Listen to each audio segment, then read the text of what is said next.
ఒకప్పుడు ఆ నియోజకవర్గం టీడీపీకి కంచుకోట. వైఎస్ చరిష్మాతో చతికిలబడ్డటువంటి ఆ నియోజకవర్గంలో 6 పర్యాయాలు వైసీపీదే హవా సాగింది.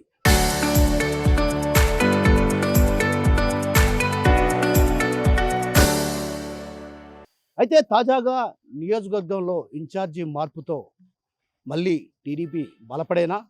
ఇంతకీ ఏదా నియోజకవర్గం? ఏమిటా కథ? Watch the story. మీరు మీరు చూస్తున్న ఈ నియోజకవర్గం బద్వేల్ నియోజకవర్గం.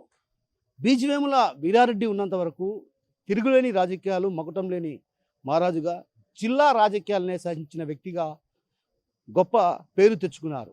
ఆ తరువాత వైఎస్ చరిష్మాతో అక్కడ కాంగ్రెస్ పార్టీ, ఆ తర్వాత వైసీపీ పార్టీ 6 పర్యాయాలు గెలిచింది.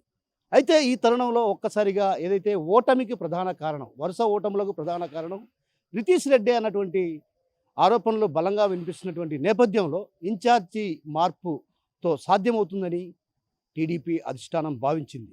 అయితే ఇక్కడ ప్రధానంగా గతంలో కూడా ఏదైతే బీజేవీఎంల వీరారెడ్డి మనవడు రితీష్ రెడ్డి పాదయాత్ర చేసి పార్టీని మరింత బలోపేతం చేసే దిశగా అడుగులు వేశారు.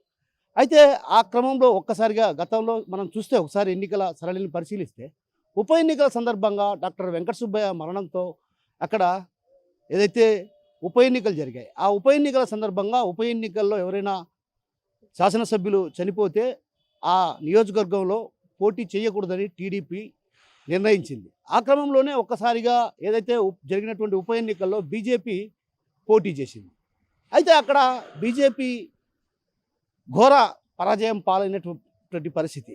అయితే తాజాగా మరోమారు ఏదైతే మొన్న జరిగినటువంటి సార్వత్రిక ఎన్నికల్లో కూడా ప్రధానంగా టీడీపీకి అక్కడ బలం ఉన్నప్పటికీ కూడా బీజేపీ పొత్తులో భాగంగా బీజేపీకి కేటాయించడంతో ఒక రకంగా ఓడిపోవాల్సినటువంటి పరిస్థితికి దారితీసింది. అయితే ఇక్కడ ప్రధానంగా చర్చించుతున్నటువంటి విషయం ఏంటంటే, పలువురు కూడా చర్చించుకుంటున్నటువంటి విషయం ఏదైతే వరుస ఓటములకు రితీష్ రెడ్డి కారణం, ఓకే, అది బాగానే ఉంది. కానీ గడిచినటువంటి సార్వత్రిక ఎన్నికల్లో అక్కడ పోటీ చేయనప్పుడు ఎలా రితీష్ రెడ్డి కారణమవుతారంటూ కూడా పలువురు టీడీపీ నేతలు ప్రశ్నిస్తున్నటువంటి పరిస్థితి. అయితే ఇక్కడ ప్రధానంగా టీడీపీలో ఏదైతే అట్లూరు మండలానికి ఆయన ఇన్ఛార్జిగా ఉండి ఆ తర్వాత డిసిసి చైర్మన్ పదవి పగ్గాలు చేపట్టిన తర్వాత ఒక్కసారిగా రాజకీయాల్లో వీరి మధ్య ఏదైతే రితీష్ రెడ్డి, సూర్యనారాయణ రెడ్డిల మధ్య వర్గ విభేదాలు తారాస్థాయికి చేరుకున్నాయి. అసలు వర్గ విభేదాలు ఎందుకు తారాస్థాయికి చేరుకున్నటువంటి విషయం పైన అటు అధిష్టానం దృష్టి పెట్టినప్పటికీ కూడా వీరి మధ్య సయోధ్య కుదిర్చేందుకు ప్రయత్నాలు చేసినప్పటికీ కూడా ఆ ప్రయత్నాలు ఫలించలేదనే చెప్పాలి. ఇక మొత్తం ఇటీవల కాలంలో ఏదైతే రితీష్ రెడ్డి తాజాగా ఏదైతే సమావేశం కార్యకర్తలు నేతలతో సమావేశం సందర్భంగా కూడా పాత క్యాడర్ అంతా కూడా మళ్ళీ రితీష్ రెడ్డి వెంటే నడవాలని నిర్ణయం తీసుకోవడం, అంటే ఒక రకంగా సూర్యనారాయణ రెడ్డికి ఇన్ఛార్జి పగ్గాలు ఇచ్చాక ఒక్కసారిగా అక్కడ కొంత మనస్తాపానికి గురైనటువంటి నేపథ్యం. అంటే బీజేవీఎంల వర్గం అంతా కూడా ఒక్కసారిగా రితీష్ రెడ్డిని కలిసి భవిష్యత్తులో ఏదైతే మీ వెంటే నడుస్తామంటూ కూడా ఒక రకంగా రితీష్ రెడ్డికి భరోసా ఇచ్చినటువంటి పరిస్థితి కనిపిస్తుంది. అయితే ఇక్కడ సూర్యనారాయణ రెడ్డికి పెద్దగా బలం లేకపోయినప్పటికీ కూడా తన వంతు, అంటే ఒక రకంగా ఆర్థికంగా బలంగా ఉన్నటువంటి ఒకే ఒక కారణం తప్ప అక్కడ బద్వేల్లో ఆయనకు పెద్దగా బీజేవీఎంల కుటుంబానికి ఉన్నటువంటి సాన్నిహిత్యం సూర్యనారాయణ రెడ్డికి లేదన్నటువంటి వాదనలు కూడా టీడీపీ వర్గాల నుంచి బలంగా వినిపిస్తున్నాయి. ఇందుకు ప్రధాన కారణం ఏదైతే ఆయన కూడా బీజేవీఎంల వీరారెడ్డి కుటుంబంలో నుంచి అంటే కుటుంబం కింద నాయకత్వం, అంటే ఒక రకంగా రాజకీయ గురువులు బీజేవీఎంల కుటుంబమే సూర్యనారాయణ రెడ్డికి. అలాంటి నేపథ్యం ఉన్నటువంటి నేపథ్యంలో కేవలం ఒక అట్టూరులో పట్టు తప్ప మిగతా ప్రాంతాల్లో పట్టు లేదన్నటువంటి వాదనలు స్వయంగా టీడీపీ శ్రేణులే చర్చకు దారితీస్తున్నటువంటి పరిస్థితి కనిపిస్తుంది, అంటే చెప్పుకుంటున్నటువంటి పరిస్థితి.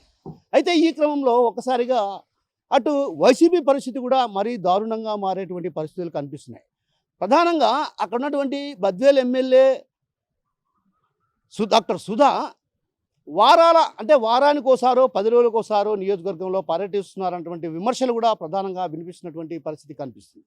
అంటే ఒక రకంగా వైసీపీ కంచుకోటగా ఉన్నటువంటి బద్వేల్లో బీటలు వారేటువంటి పరిస్థితులు కనిపిస్తున్నాయంటూ కూడా జోరుగా ప్రచారం సాగుతుంది. ఇందుకు ప్రధాన కారణం అక్కడ అంతా కూడా పెత్తనం, ఎమ్మెల్యే డాక్టర్ సుధా అయినప్పటికీ కూడా పెత్తనం అంతా గోవిందరెడ్డి అదేవిధంగా విశ్వనాథ్ రెడ్డిలే వారు ఏది చెప్తే అది వేదం.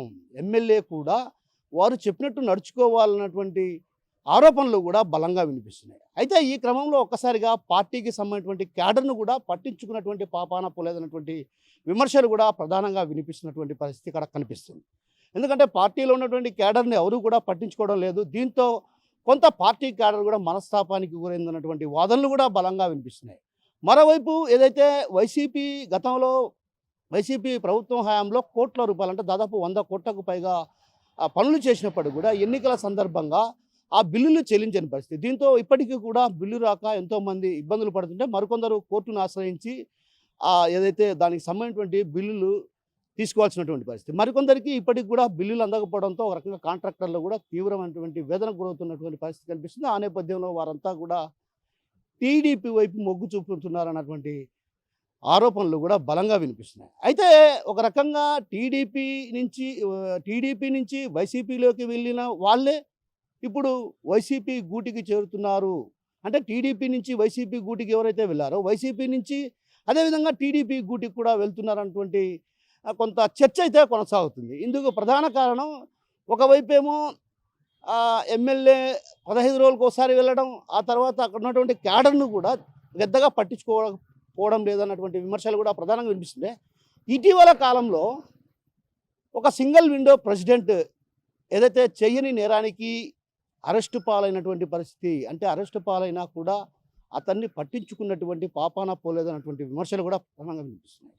అయితే ఇక్కడ ఎంపీ అవినాష్ రెడ్డి తప్ప అటు కడప జిల్లా వ్యాప్తంగా ఉన్నటువంటి అన్ని నియోజకవర్గాల్లో ఎక్కడ ఏ ఇబ్బంది వచ్చినా ఎంపీ అవినాష్ రెడ్డి మాత్రమే జోక్యం చేసుకొని ఆ సమస్యను పరిష్కరించే దిశగా ఒక రకంగా కార్యకర్తలకు ఆర్థికపరమైనటువంటి అంశం కావచ్చు, ఇతరత్ర సమస్యలు కావచ్చు, అన్నిటినీ కూడా తానే వ్యవహరిస్తూ కూడా పనులు చక్కబెట్టాల్సినటువంటి పరిస్థితి వస్తుంది. అయితే ఓ రకంగా స్థానికంగా ఉన్న క్యాడర్ను స్థానికంగా ఉన్నటువంటి నేతలు వారిని అంతా కూడా ఏ ఇబ్బందులు వచ్చినా వారికి అండగా ఉంటామంటూ భరోసా ఇవ్వాల్సినటువంటి పరిస్థితి ఉంది. అలాంటి పరిస్థితి అక్కడ కనిపించడం లేదు అన్నటువంటి వాదనలు కూడా వినిపిస్తున్నాయి. దీంతో ఒక్కసారిగా ఈ కూటమి ప్రభుత్వం అధికారంలోకి వచ్చిన నేపథ్యం కాబట్టి ఇక రానున్న రోజుల్లో పూర్తి స్థాయిలో ఇబ్బందులు పడేటువంటి అవకాశం ఉన్నటువంటి నేపథ్యం కాబట్టి ఖచ్చితంగా వీళ్ళంతా కూడా పార్టీని వీడాలన్నటువంటి యోచనలో ఉన్నట్టు తెలుస్తుంది. అంతేకాకుండా పార్టీ క్యాడర్లో కూడా కొంత అసంతృప్తి వ్యక్తం అవుతున్నటువంటి పరిస్థితి కనిపిస్తుంది. ప్రధానంగా కీలకమైనటువంటి నేతలు కూడా కొంత తీవ్రమైనటువంటి అసంతృప్తికి గురవడానికి ప్రధాన కారణం ఏంటంటే ఇటీవల కాలంలో జరుగుతున్నటువంటి పరిణామాలు, ఏదైతే పోలిరెడ్డిని అరెస్ట్ చేయడం కావచ్చు, అదేవిధంగా ఆ పరిణామాల నేపథ్యం, ఆ తర్వాత ఒక రకంగా కక్ష సాధింపు చర్యల్లో భాగంగా వైసీపీ నేతలను టార్గెట్ చేసుకొని వేధింపులకు గురి చేసినటువంటి క్రమంలో ఒక్కసారిగా కూడా అక్కడ ఉన్నటువంటి స్థానిక క్యాడర్ భరోసానిచ్చే ప్రయత్నం చేయకపోవడంతో ఒక్కసారిగా మనస్తాపానికి గురై పార్టీని వీడాలన్నటువంటి యోచన చేస్తుంది. అయితే ఈ క్రమంలో ఒక్కసారిగా ఏదైతే జిల్లా వ్యాప్తంగా ఎంపీ అవినాష్ రెడ్డి వీటి అన్నిటినీ కూడా వ్యవహారాలను చక్కదిద్దాల్సినటువంటి పరిస్థితి రావడంతో కూడా ఆయనే అన్ని చోట్ల వెళ్ళి చక్కదిద్దేటువంటి పరిస్థితి ఉంది. అయితే స్థానికంగా ఉన్న క్యాడర్ కూడా ప్రస్తుతం ఏదైతే స్థానికంగా ఉన్న క్యాడర్ కూడా కొంత వీరి మధ్య వర్గ విభేదాలు తారాస్థాయికి చేరుకున్న, ఏదైతే గోవిందరెడ్డి అంటే విశ్వనాథ్ రెడ్డికి సరిపోని పరిస్థితి, విశ్వనాథ్ రెడ్డి అంటే గోవిందరెడ్డికి సరిపోని పరిస్థితి కనిపిస్తుంది. కాబట్టి ఈ వర్గాలు కూడా ఎవరి వైపు వెళ్ళాలో కూడా అర్థం కాని అయోమయ పరిస్థితి కనిపిస్తుంటే, మరోవైపు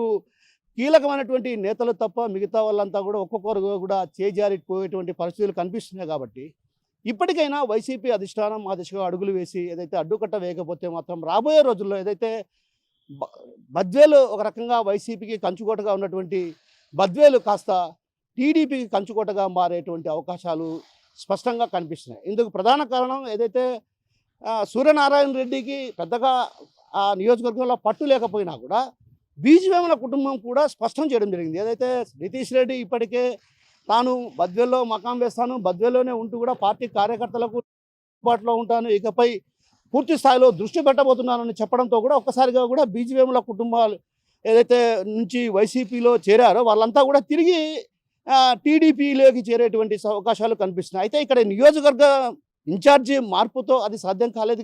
కానీ ఏదైతే కొంత దశాబ్దాల కాలంగా బీజేపీ కుటుంబం అక్కడ తిరుగులేని మొకటం లేని రాజకీయాలు చేసింది, తిరుగులేని అంటే కడప జిల్లా రాజకీయాలనే శాసించినటువంటి కుటుంబం, అలాంటి కుటుంబంకి అన్యాయం జరిగిందని ఒక భావనతో పెద్ద ఎత్తున రితీష్ రెడ్డికి మద్దతు తెలిపినటువంటి పరిస్థితి కనిపిస్తుంది. కాబట్టి స్థానిక సంస్థల ఎన్నికల్లో కూడా తన సత్తా చాటి నాయకత్వాన్ని నిరూపించుకోవాలని ఒక రకంగా ఆయన పిలుపునిచ్చిన నేపథ్యంలో సూర్యనారాయణ రెడ్డి కన్నా రితీష్ రెడ్డి వైపే ఎక్కువ శాతం మొగ్గు చూపుతున్నారు. కాబట్టి రాబోయే రోజుల్లో ఏదైతే టీడీపీని వీడి వైసీపీలో చేరారో వాళ్ళంతా కూడా తిరిగి బీజేపీలో కుటుంబంతో నడిచి వెళ్ళేటువంటి అవకాశాలు కూడా లేకపోలేదు. ఈ నేపథ్యంలో మరి వైసీపీ ఎలాంటి అడ్డు వేసే ప్రయత్నాలు వేస్తుందో వేచి చూడాల్సిందే. కెమెరా పర్సన్ రాముతో కిషోర్, RTV, కడప నుంచి.